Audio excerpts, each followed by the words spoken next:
Hey everyone, in today's video I'm gonna show you how to request time off on ADP app.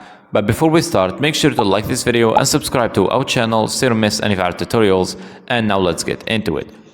So while looking for a solution, I found this article which is kinda hidden and hard to access to. So if you want to access to it, then all you have to do is open your web browser, click onto the search box and paste in the link that I left you in the description down below. And you're gonna see yourself facing that article. And you can also see that it has all the necessary steps that you're gonna need to follow in order to request a time off on ADP app. To create a request for time off, from the time and attendance menu, select My Time Card. And here's a note: if My Time Card option is unavailable, make sure that you have selected Employee in the role selector. After that, click the Request Time Off button. A blank time off request page opens.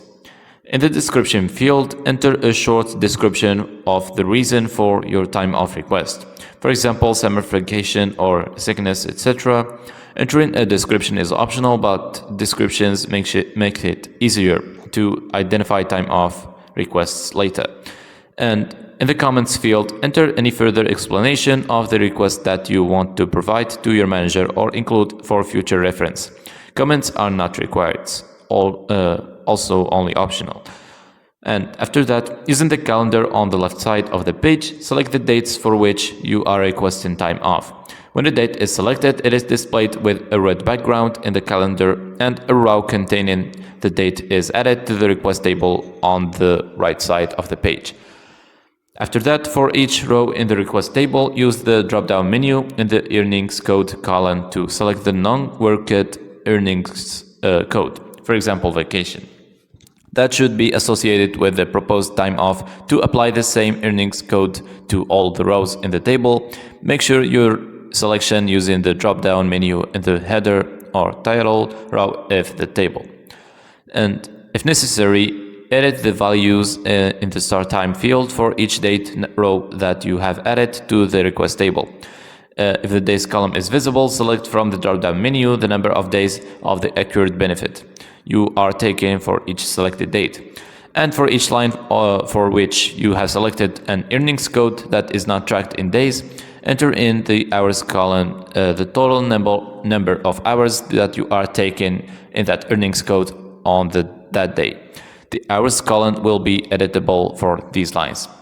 And if you would like your request reviewer to review the request by a certain date, click the button next to the Review By field and select the date.